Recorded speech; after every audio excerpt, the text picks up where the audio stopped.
네, 우리 할렐루야 샬롬 하고 인사하십니다. 할렐루야 샬롬 샬롬 샬롬 샬롬 샬롬. 하나님 사랑합니다. 여러분 주 안에서 사랑합니다. 오늘 31장이죠. 여기 31장 1절부터 15절까지 우리 함께 읽어봤습니다. 예, 내가 정말 하나님 보시기에 잘못된 부분들은 없었다. 예, 1절에서 4절, 9절에서 12절 예, 음행의 근거에서 언급하고 있죠. 그의 의와 사랑의 근거를 이루고 욥이 악을 피하는 생을 하게 된 이유, 그가 하나님을 두려워하였다라는 것을 고백합니다. 하나님께 대한 경건이 그의 의와 사랑의 근거를 이루고 있죠. 욥은 이런 것들에 대해서 항상 주의를 게을리하지 않았다. 오늘 말씀 31장 1절에 내가 내 눈과 언약을 세웠다. 어찌 처녀에게 주목하랴 라고 이렇게 말씀하고 있습니다. 네, 내가 내 눈과 약속했다. 어찌 처녀에게 주목하랴. 음욕을 품지 않겠다. 마태복음 5장 27, 8절에서 가늠하지 말라. 나는 너에게 이른다. 음욕을 품고 여자를 보는 자마다 마음에 이미 반응했다. 이건 참 바라보고 멋지네 하는 생각만 해도 사실은 온전치가 않다라는 거죠. 그러니 여기에 들지 않는 사람들이 누가 있을까? 해악자에게는 불행이 아니겠느냐. 3절이죠. 하나님을 악을 행하는 자에게 재앙으로 갚아주신다. 복이 오죠. 선을 행하는 자에게는, 악을 행하는 자에게는 재앙으로 저주를 한다. 레위기 26장 14절에서 39절, 신명기 28장 15절에서 68절에 악을 행하는 자에 대한 것, 선을 행하는 자 신명기 28장 1절에서 14절, 레위기 26장 1절에서 13절까지. 이거 항상 보면 복에 대한 것은 열심히 그 하나님 말씀을 증거하는데 반대적인 거, 저주에 대한 것은 잘 말씀 전하지 않습니다. 그런데 분명히 반대 이면은 있는 거죠. 공평한 저울에 달아보신다. 공평한 저울은 하나님의 판단을, 하나님의 눈으로 자신의 결백함을 판단해 달라는 것을 욥은 이렇게 외치고 있습니다. 내가 언제 가난한 자의 소원을 막았겠느냐라고 또한 16절에도 이렇게 전하고 있죠. 부재했을 때 우리는 항상 복을 받는다. 부재하지 않았을 때 저주를 받는다라는 내용이 31장 전체에 이렇게 깔려 있습니다. 내가 내 눈과 언약을 세운다니 내가 어찌 처녀에게 주목하겠느냐. 유명한 어학자 트렌치는 이것을 음욕을 일으키기 위하여 여자를 보는 일이라고 했죠. 행위 이전에 마음이 중요하다. 그 다음에는 몸이죠. 우리가 생각을 품는 것부터가 죄다. 맞습니다. 사실은 어떤 행위가 있는 것보다는 마음 품는 게 더 큰 죄일 수도 있죠. 그게 뿌리가, 악의 뿌리가 될 수 있기 때문에 정당한 부부관계에서나 범죄의 경우에나 같이 적용되죠. 가정은 하나님이 세우셨습니다. 사람을 지으실 때 한 남자와 여자로 창조하시고 가정을 주셨는데 사람의 무엇을 사는 것이 틀림없지만 그 배후에는 보이지 아니하시는 하나님의 섭리가 꼭 있다는 것을 우리가 깨달아 알아야 됩니다. 서로가 의지하고 상대방을 위해서 자신을 희생하며 두 사람이 한 몸이 되어 사는 생활이 가정이라고, 그 가정으로 시작이 되는 건데 성경은 부부의 관계를 그리스도와 그의 몸된 교회로 비교해서 말씀하고 있습니다. 그리스도는 신랑이고 교회는 신부라고 말씀하죠.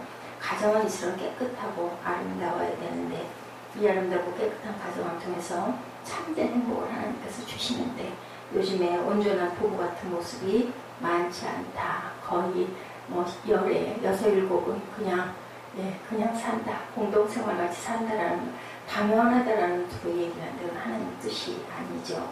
행복한 가정의 모습을 말로는 표현할 수 없을 만큼 하나님이 우리에게 아름다운 사랑을 하고 살라고, 아름다운 세상과 또한 아름다운 부부와 그런 사랑의 마음들을 주셨는데 세상 자체가 요즘에는 참 문란하죠. 그리고 파괴 직전에 있습니다. 사회는 결국 혼란에 빠지고 그런 상황 직전에 우리가 아주 위험스럽게 위태위태하게, 오늘 보니까 비가 곧 쏟아질 것 같이 바람이 심하게 불고 목장무릎이 끼었어요. 저는 창문을 다 닫고 왔습니다.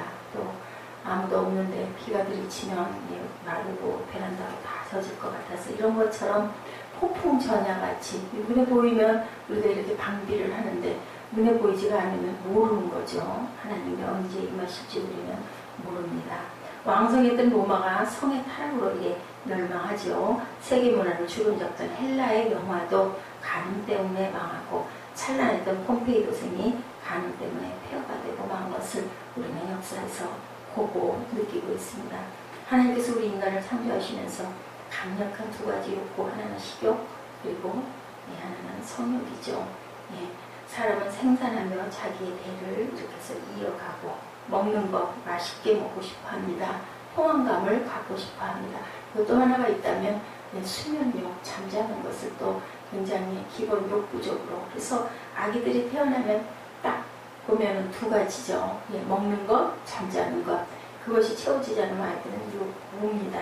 사람의 죄를 보며 타락하기 전에 하나님이 주신 본능적인 욕구에 대해서 정당한 즐거움을 느꼈죠. 상당한 제재를 가했을 때 본능적 욕구를 충족을 시켰습니다. 그런데 인간이 타락함으로 그 욕구가 부패됩니다.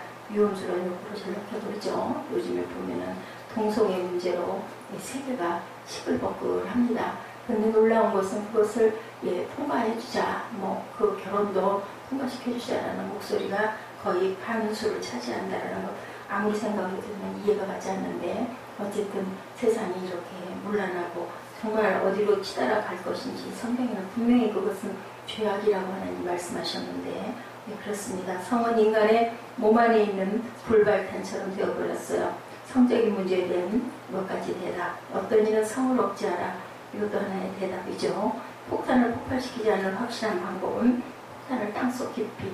그래서 보면 돌을 닦는다는 사람들은 아주 그것을 멀리하고 금욕시하고 그것을 잘라내려고 가진 여러 가지 무서운 방법들을 다 씁니다. 어떤 경우에는 어떤 목사님 같은 경우에도 아예 수술을 받아버려가지고 성적인 생활을 할 수 없게끔 만들어버린 그런 목사님들도 있다라는 것을 제가 들은 적이 있어요. 간증도 나와 있고요. 강물이 넘치지 않게 하려면 둑을 만들어 물이 흐르는 것을 막아버리는 것이 확실한 방법인데 어떤 경우에는 효과가 있기도 하지만 어떤 경우에는 그 뚝이 어떻게 돼요? 무너져 버리면 그냥 온 그 주변의 모든 곳이 전부 다 완전히 물바다가 돼버리고 다 죽어버리는 경우도 있어요. 뚝이 떠질 때까지 그것이 유효한 것 같지만 언젠가는 그 뚝은 터지고 만다라는 것을. 억제하는 것은 물이 흐르는데 뚝을 가로막아서 물이 아예 흐르지 못하도록 막아버리는 명령인데 억제하는 것은 많은 사람에게 있어서 거의 비현실적일 뿐만 아니라 불합리한 것이기 때문에 바른 방법은 아닌 거죠. 성을 개방하려고 합니다. 이것 또한 극단적인 해결책이죠. 있을 수 없죠. 그것은 거의 동물과 같다라는 생각을 합니다. 오늘날 이 방법을 좋게 생각해서 그대로 사는 사람들, 본능에 맡기고 물이 흐르는 대로 그것을 막는 것은 죄악이다. 자신의 개성을 감추지 말라. 누구와도 형편받는 대로 데이트를 해라. 수아핀인가요? 그런 단체도 있는 것을 제가 들었습니다. 만나가지고 그저 짝을 바꿔가지고 그렇게 성적인 개방을 해서 한 달을 살고 아니면 6개월을 살고 그리고 다시 자기의 그 본래 자리로 되돌아가는 정말 말도 안 되는 게임과 같은 그러한 것을 즐기는 사람들도 있다고 그러죠. 옛날 빅토리아 여왕 때 청교도적인 도덕관으로부터 완전히 자유로워지고 성을 만끽하라라고 했다고 그래요.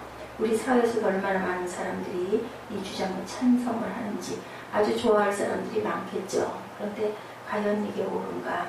얼마 못 살다 가고 말면 그만인 세상 마음대로 즐기고 살자.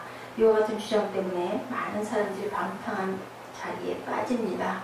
여기 좋죠. 편하고 부담 없고 그죠? 정말 무서운 일들입니다. 이것은 사람이 할 수 있는 일이라고 생각이 들지 않아요. 짐승이라는 생각밖에 저는 들지가 않습니다. 이런 얘기도 또 앞으로는 설교할 때 하면은 붙잡혀 간다는 얘기도 또 있어요. 절대로 또 동성애에 대한 것을 반론을 반대 거론을 해서는 또 안 된다는 얘기도 또 있습니다. 통과가 아직은 안 된 걸로 알고 있습니다만 이렇게 강단에서 하고자 하는 하나님 성경에 옳지 않은 것 전하는 것까지도 이렇게 여러 가지 제재가 가해진다면 글쎄 우리가 어떻게 설교를 할 수 있을까 하는 생각도 해봤습니다. 법이 없는 자유는 무질서의 결과를 철학하고 말겠죠. 로마와 헬라 그리고 고린도의 멸망, 고린도도 역시 마찬가지죠. 사도 바울이 고린도의 성도들을 위해서 경계하죠. 저희 중에 어떤 일이 가늠하다가 하루에 23,000명이 죽었나니 우리는 저희와 같이 가늠하지 말자. 고린도전서 10장 8절에 정확하게 이렇게 증명하고 있습니다. 한 남자가 하나 이상의 여자를 원하는 것 자연스러울 수도 있지만 도덕적이라고 볼 수는 없는 거고, 인간의 도덕이란 개인의 욕구나 쾌락에 기초를 두는 것이 아니죠. 원하는 모든 것이 도덕적으로 윤리적으로 정당하거나 선한 것을 의미하는 것은 아니기 때문입니다. 대부분의 사람이 그렇기 때문에 그것이 옳다. 다들 거의 다 그렇게 사는데 부부관계 별거냐, 그냥 적당히 가리고 그냥 의무적으로 사는 거지. 그건 옳지가 않지요. 도덕이란 한계가 수도 없는 거고, 우리나라에 내려오는 말에 핑계 없는 무덤이 없다. 행위를 정당하기 위해서 충분한 이유가 된다고 해서 온전한 도덕적인 것은 아니다.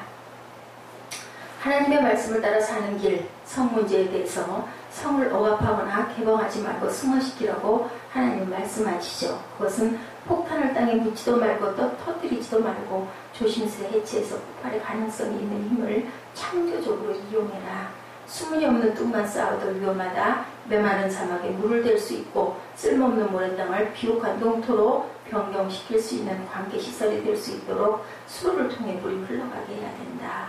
시계명을 존중한 나라들은 서양 문명이라고 하는 큰 문명을 창조합니다. 일부 일체의 결혼제도가 생겼죠. 성경을 근데 음욕을 품는 자마다 이미 가늠하였다. 품는다는 말에 의미가 있죠. 사람은 육신을 쓰고 살고 본능이 누구에게나 있기 때문에 어떤 자극을 받을 때 일시적으로 감정이 일어나는 것은 사실이고, 그렇지만 그것을 어떻게 해야 돼요? 내가 내 눈과 언약을 세웠나니 어찌 처녀에게 주목하랴. 한번 보는 것은 잘못이 없어요. 주목하는 것은 눈이 언제나 자꾸 그리로 간다는 것이 문제라는 거죠.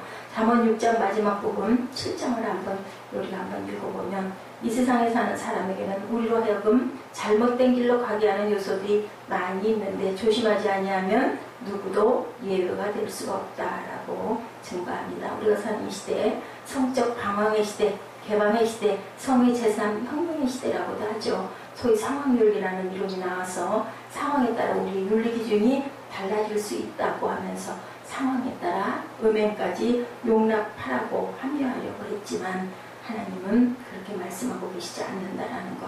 다윗이 얼마나 많은 은혜를 받았습니까? 그런데 바세바로 인하여서 큰 아픔을, 그리고 큰 회개를 하게 됩니다. 보는 것, 듣는 것, 읽는 것 우리가 조심해야 되겠죠. 잠언 5장에 내 아들들아 내 길을 음녀에게서 멀리하라. 그 집 문에도 가까이 가지 말라. 조심해야 됩니다. 그런데 또한 그것으로 우리가 사랑을 느끼고 그것으로 또한 귀한 자녀들이 탄생되기도 하죠. 그래서 보면 플러스와 마이너스를 잘 우리가 조화롭게 잘 해야 되겠죠. 의사에게 칼이 주어지면 그것이 사람을 살리는 수술도구, 강도에게 주어지면 사람을 죽이는 그런 도구도 된다라는 것. 우리가 잠언 5장 18절에 내 셈으로 복되게 하라. 내가 젊어서 취한 아내를 즐거워하라. 그는 사랑스러운 암사슴 같고 아름다운 암노루 같으니 너는 그 품을 항상 족하게 여기며 그 사람을 항상 영무하라. 남편 된 사람은 세상에서 내 아내가 가장 예쁘지. 왜냐하면 우리가 참 본인 세월이 가면서 미운정, 고운정이라는 얘기를 해요. 고운정만 있는 게 아니라 젊어서는 고운정이지만 나이가 들어서는 그 흉허물을 다 알면서도 그래도 사랑하는 미운정도 있습니다. 그렇기 때문에 우리가 그 정으로 산다고 그러죠. 처음에는 너무 붉은 사랑으로 살지만 또 눈을 반쯤 감고 살라고도 합니다. 그렇죠. 그리고 그 사람의 장점을 자꾸 바라보려고 해야 되겠죠. 요셉은 언제나 하나님 앞에서 산다고 하는 사실을 잊지 않았죠. 바세바가 그렇게 아주 끈질기게 유혹을 했지만 내가 어떻게 하나님 앞에서 이렇게 할 수 있으리요 하고 그 옷을 벗어버리고 도망을 갑니다. 그로 인해서 감옥에 갇혔지만 거기에 대해서 아무런 거기에 대한 그런 원망이 없습니다. 내가 언제 가난한 자의 소원을 막았거나 과부의 눈으로 하여금 실망하게 하였던가. 나만 혼자 내 떡덩이를 먹고 고아에게 그 조각을 먹이지 아니하였던가. 내가 젊었을 때부터 고아기를 그의 아비처럼 하였으면 내가 어렸을 때부터 과부를 인도하였노라. 내가 이렇게 했습니다 라고 쭉 그 이후 16절부터 이렇게 나오는데, 내가 언제 나를 미워하는 자의 멸망을 기뻐하고 그가 재난을 방황으로 즐거워했나? 내가 언제 다른 사람처럼 내 악행을 숨긴 일이 있거나 나의 죄악을 나의 품에 감추었으며 내가 언제 큰 무리와 여러 종족의 수모가 두려워 대문 밖으로 나가지 못하고 잠잠하였던가? 40절까지 쭉 보면요. 나는 정말 하나님 앞에 남들에게 그렇게 부끄러운 짓을 했거나 남들의 아픔을 그냥 고개를 외면한 적은 나는 없었다. 그리고 간음하는 죄도 범하지 않았다.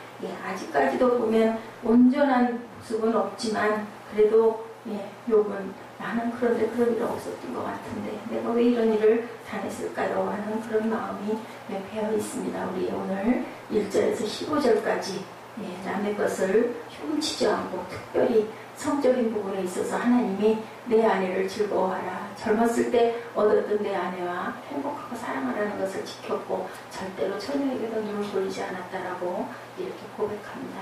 욥의 고백만이 아니라 우리도 항상 하나님께서 우리에게 경계하신 그 모든 것들을 온전하게 지키고 하나님이 바라보시기에 정말 아름답고 특별히 믿음을 하나님께서는 원하시는데 우리가 하나님을 믿는 것처럼 하나님께서도 우리를 믿는 그래도 너는 그 상황에서 정말 최선을 다했지. 우리에게 주신 본능적인 그런 욕구가 우리가 있지만 인정하지만 눈길조차 안 돌릴 수는 없지만 그렇지만 우리가 기본적인 부분을 하나님의 그 말씀을 지키려고 정말 최선을 다하는 그러한 저와 여러분 되시기를 주님의 이름으로 축복합니다. 기도하시겠습니다.